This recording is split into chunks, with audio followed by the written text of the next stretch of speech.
You are about to learn one of the biggest secrets in the history of the world. It's a secret that has huge effects for everyone who lives on this planet. Most people can feel deep down that something isn't quite right with the world economy, but few know what it is.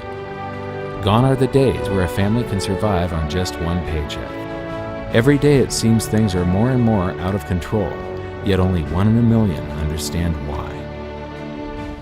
You are about to discover the system that is ultimately responsible for most of the inequality in our world today.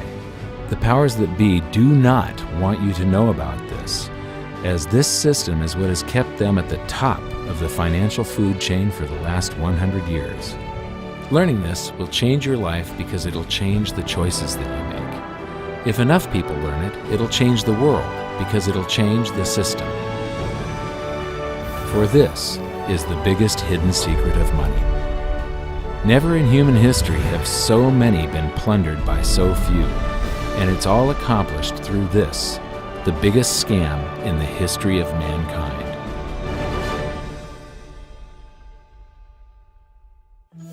They say that money doesn't grow on trees, but the truth is that the modern banking system creates currency far faster than trees can grow.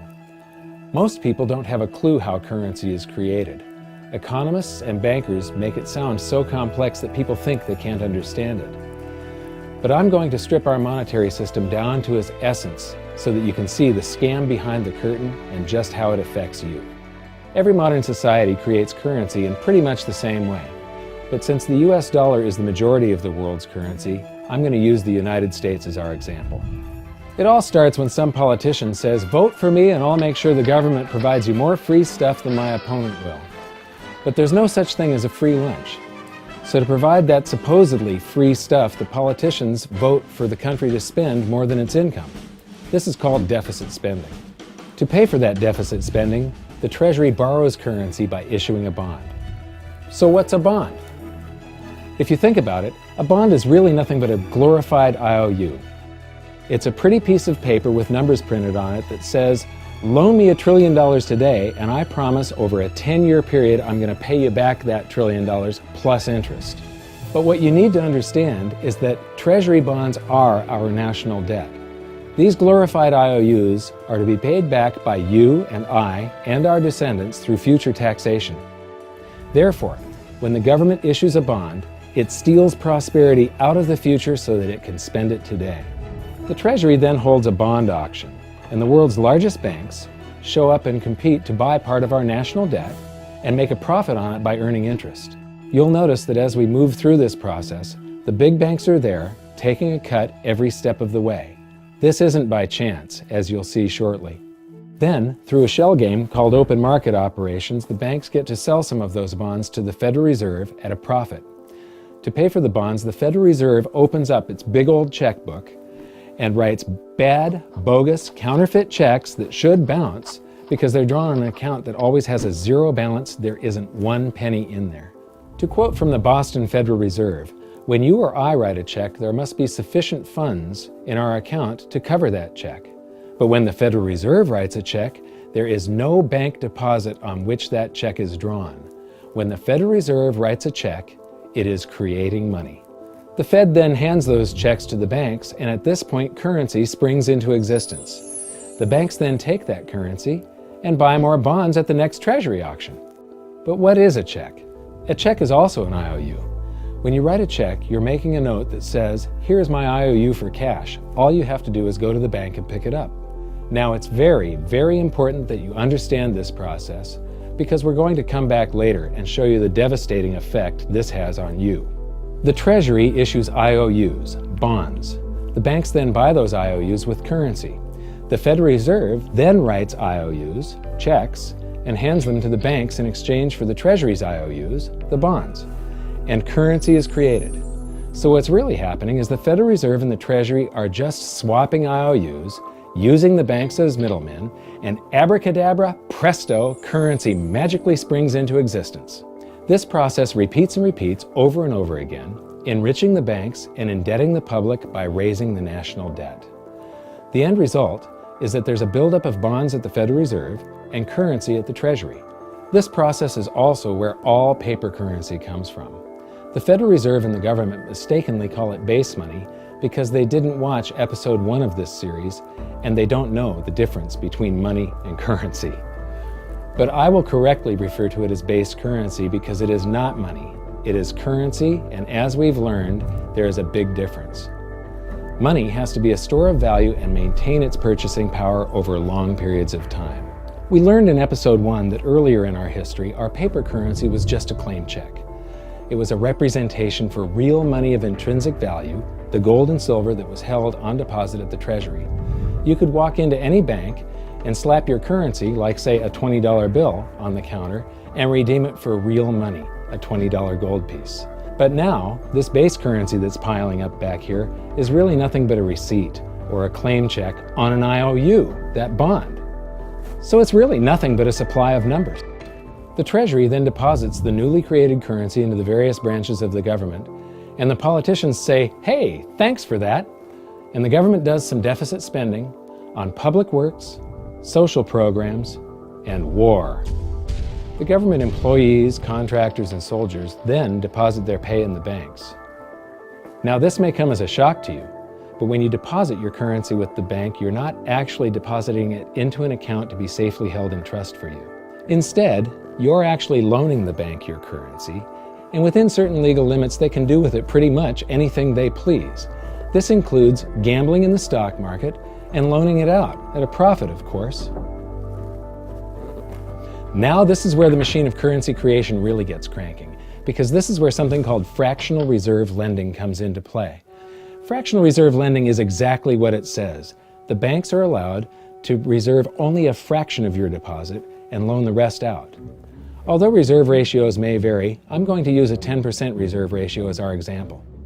If you deposit $100 in your account, the bank can legally take $90 of it and loan it out without telling you. The bank must hold $10 of your deposit in reserve just in case you want some of it. These reserves are called vault cash. But why does your bank account still say you have $100 if the bank has stolen $90 of it? Because the bank left IOUs it created, called bank credit, in its place. Now I know this sounds crazy, but here it is in black and white from the Fed. Commercial banks create checkbook money when they grant a loan simply by adding new deposit dollars in accounts on their books in exchange for a borrower's IOU. These are nothing but numbers that the banks type into their computers. And even though these bank credit IOU numbers are very different from base currency numbers, because they only exist in computers, they are still currency. So now there is $190 in existence. Now the reason people take out loans from the banks is to buy something. They're going to buy a house or a car or something like that. So the borrower takes the $90 that the bank loaned to him from your account, and he pays the seller of the item. But then the seller deposits that currency into his account, and his bank loans out 90% of that and leaves bank credit numbers in its place. So now there's $271 in existence. This process repeats and repeats until under a 10% reserve ratio, an initial deposit of just $100 can create up to $1,000 of bank credit, all backed by $100 of vault cash, just 10%. But as I said, reserve ratios vary wildly. On some deposits, it's 10%, on others, it's 3%, and on some forms of deposits, reserve requirements are 0. The result is that the expansion of the currency supply by the banks is far greater than even this example would lead you to believe. So once again, when currency is deposited in the banks get to lend it out, and then it gets redeposited and relent, redeposited and relent, redeposited and relent over and over again, creating bank credit all the way. This is where the vast majority of our currency supply comes from. In fact, 92 to 96% of all currency in existence is created not by the government, but here in the banking system. Now, massive amounts of currency spewing into society may at first sound like a fun idea. That is, until you remember one of the most important hidden secrets of money from episode 1, that the prices of everyday goods and services act as a sponge on an expanding currency supply. The more currency we have, the more prices rise. This is where inflation comes from. The true definition of inflation is an expansion of the currency supply. Rising prices are merely the symptom. So our entire currency supply is nothing but a couple of bucks whipped up in this hocus-pocus scam where the Treasury and the Federal Reserve swap glorified IOUs, and a bunch of numbers that the banks just type into their computers. That's it. That's our entire currency supply. It's nothing but a supply of numbers. Some of them printed, most of them typed, and there is nothing else.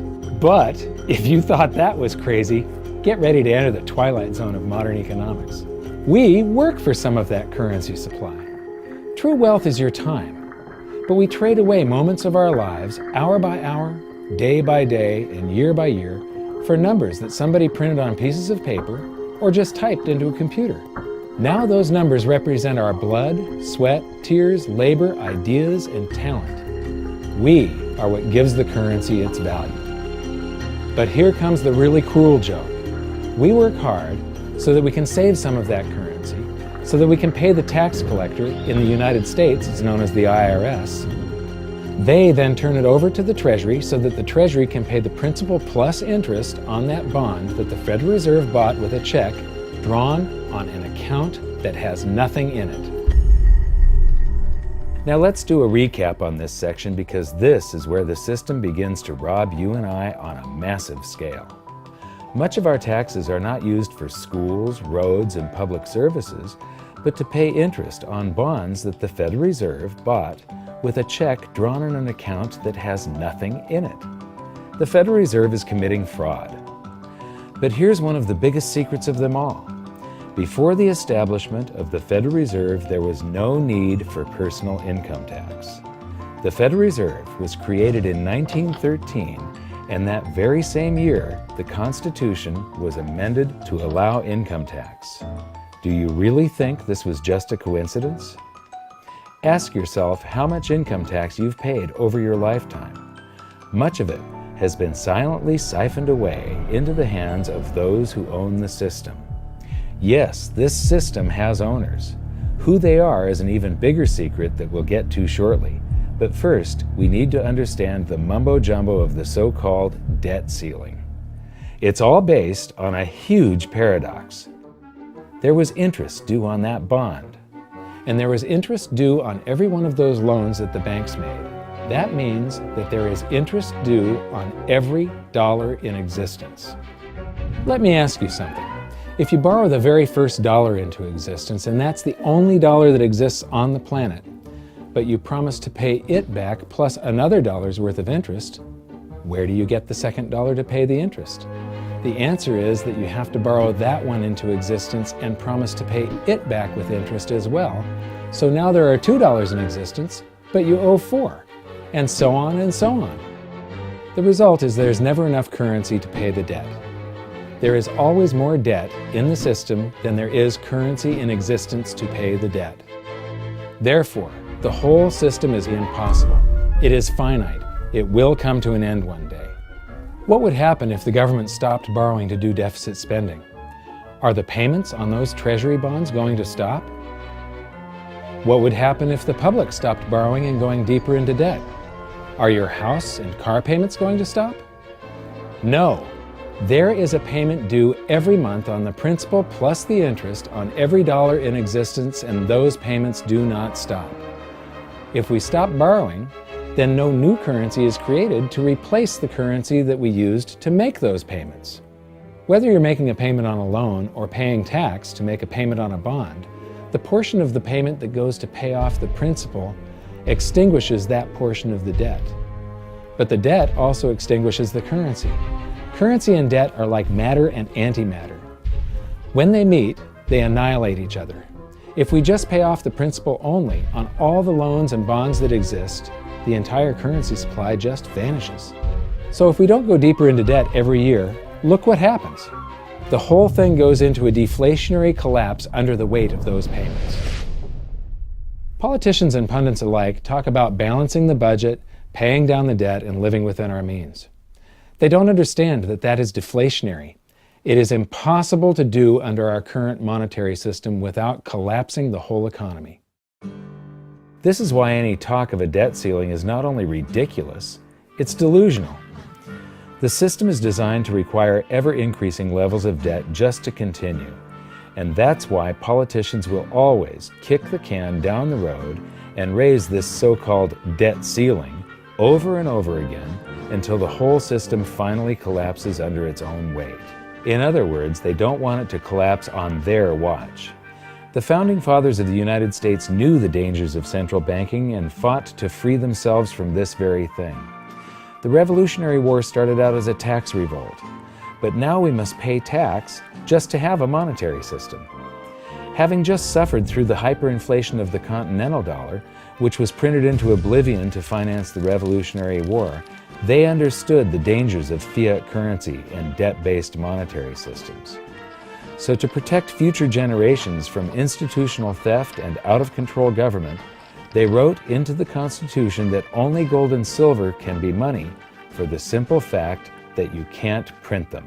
Our current system is not only unconstitutional, but it robs us of the liberty and prosperity our forefathers fought and died for. We are all feeling the effects of ignoring the Constitution right now. By forcing more currency into circulation, our purchasing power is diluted. Inflation is a slow and insidious stealth tax that is simply the result of this debt-based monetary system. This system empowers and benefits those who create the currency and receive it first, as they get to spend it into circulation before it has an effect on the economy. They're stealing purchasing power from you and transferring it to the banks and the government every hour of every day because of this false monetary system. And it's not like the people at the top don't know this. To quote the Federal Reserve, the decrease in purchasing power incurred by the holders of money due to inflation imparts gains to the issuers of money. This is a fraud. It is a pyramid scheme, it is a Ponzi scheme, it's a scam, and it's a lie. Our entire monetary system is nothing but a form of legalized theft. But here's the biggest con job of them all. The Federal Reserve is not federal, it has stockholders. There is no federal agency that has stockholders. What's a stockholder? A share of stock represents a percentage of ownership in a corporation. So the stockholders are the owners of that corporation. Therefore, the Federal Reserve is a private corporation with owners. And you can see it for yourself if you go to the Federal Reserve's website, and it will say, the stockholders receive an annual dividend of 6%. Now we know that the stock in the Federal Reserve was originally issued to the largest banks in the United States. But because of mergers and acquisitions through the years, you can't actually trace who owns the stock in the Federal Reserve. That's a very closely guarded secret.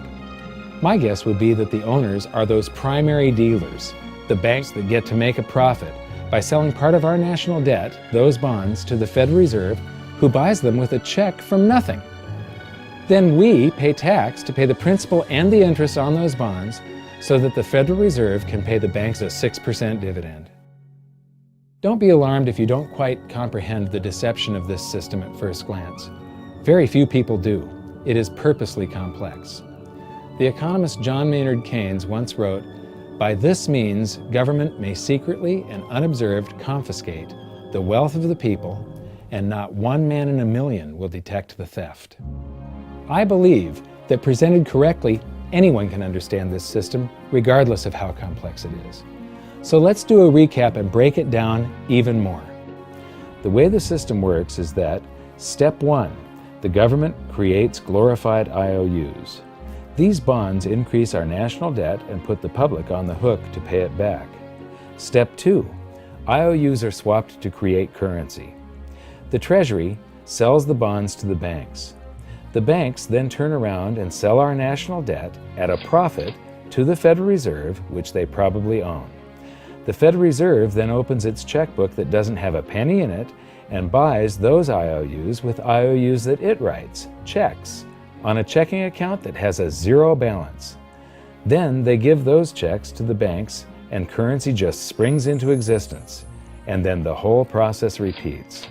This results in a buildup of bonds at the Federal Reserve and currency at the Treasury, which is really just a supply of numbers. The Treasury then deposits the numbers in the various branches of the government, and we get to step 3. The government spends the numbers on promises, public works, social programs, and war. Then the government employees, contractors, and soldiers deposit their pay into the banks. And we get to step 4, where the banks multiply the numbers by magically inventing more IOUs through fractional reserve lending, where they steal a portion of everyone's deposit and lend it out. That currency gets redeposited, and then a portion is stolen again.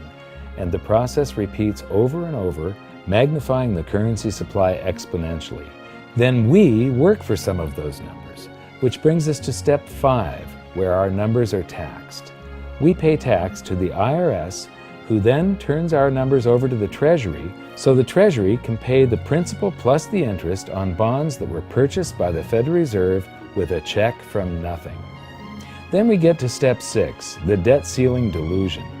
The system is designed to require ever-increasing levels of debt and will eventually collapse under its own weight because politicians always kick the can down the road. They don't want it to collapse on their watch. And finally, step 7, the secret owners take their cut. The world's largest banks own the Federal Reserve.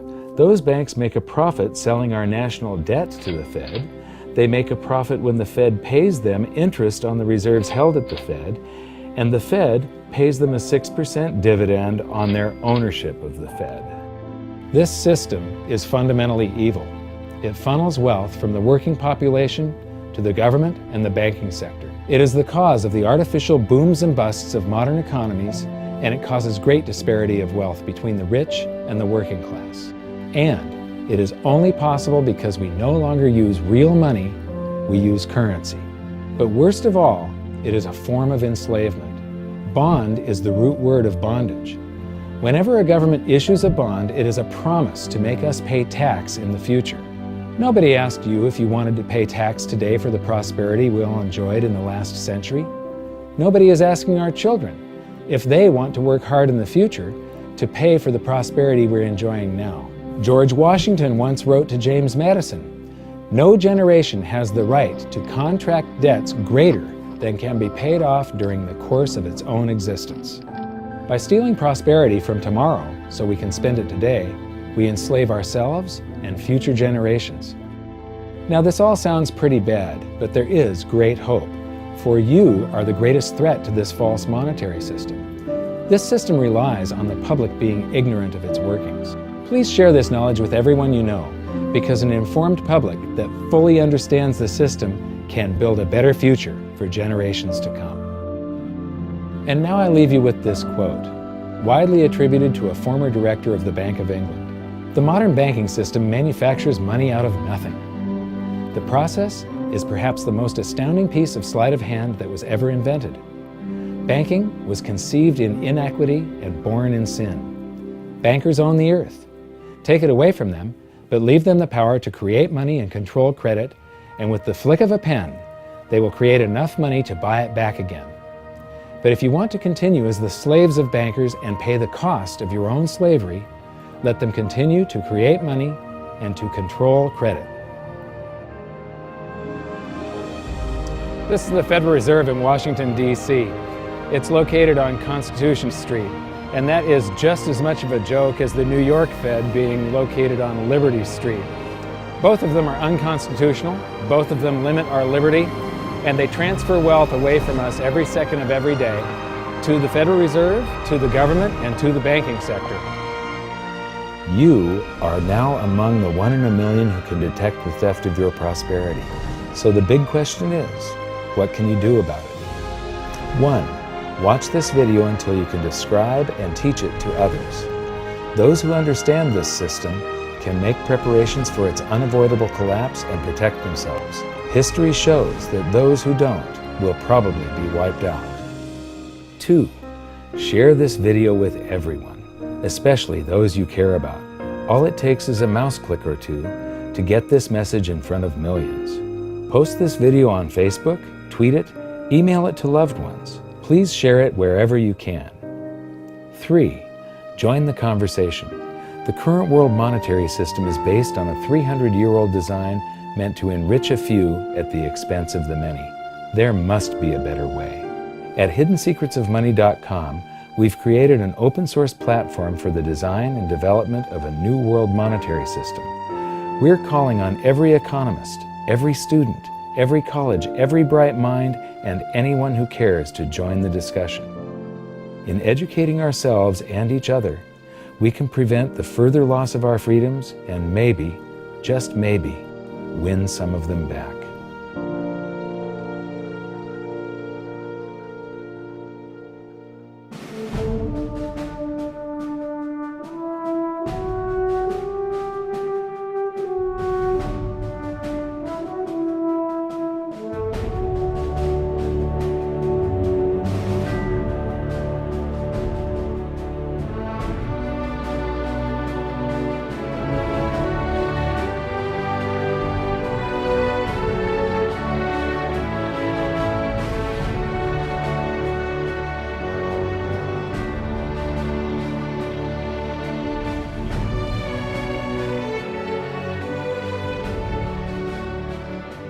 I think your episode 4 is very beneficial, very helpful. It's going to introduce these ideas to a lot of people, and like I've just been talking about, we have to change people's mind, and the more they understand it, the better.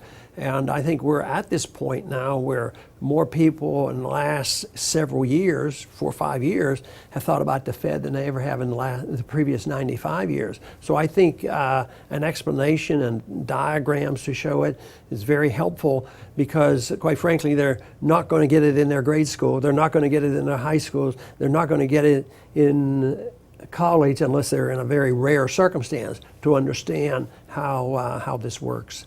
You know, for years before I got involved in really studying gold and some of the things I write and talk about today, I was a monetary economist for decades. You know, in your video, you talk about the primary dealers. I was chief counsel and chief credit officer of one of the largest primary dealers for 10 years. So I had an inside seat on the Treasury market and have the privilege of working with several former vice chairmen of the Board of Governors, Manley Johnson and David Mullins, going back to the 80s and 90s. So I'm very immersed in what you were talking about. And I thought it was extremely accurate, extremely clear. I didn't think you were stretching on any points. It was really like something out of a PhD course, except that it was very easy to understand. I think it's accessible. I think we're seeing a little bit of a revolution in communications in the following sense. You know, as you pointed out, the Fed was created in 1913. Well, in 1913, there was no web, there was no YouTube, no Twitter. There was really no one to kind of stand up and oppose the Fed, or call them out, if you will, or really get into a discussion that everyday Americans could follow. That's not true now with social media and everything else. You can reach out to millions and tens of millions of people and tell them what's going on. I think you've done that. You've done it successfully. I applaud it. I think this is a great video. I look forward to seeing it again. I know millions of people will enjoy it. Well, as we know, the Federal Reserve believes it can create money out of thin air, not realize money is supposed to represent real products and services. And what people don't realize is when the Fed does that, in effect, as Keynes pointed out, it's a form of taxation. It's a form of confiscation. And because people don't see it, the politicos get away with it, but it also undermines social trust. It just is corrosive throughout society. We're going to have a lot of turmoil in the coming years, but it's going to be the kind of turmoil that leads to positive things. So don't despair. Get out there and fight, because the tide is going to turn. This is going to be the status last stand. Thank you. This episode of Mike Maloney's Hidden Secrets of Money was brought to you by GoldSilver.com and the new Silver Pegasus Round. To learn how to protect your family and turn the coming economic storms into opportunity, visit GoldSilver.com.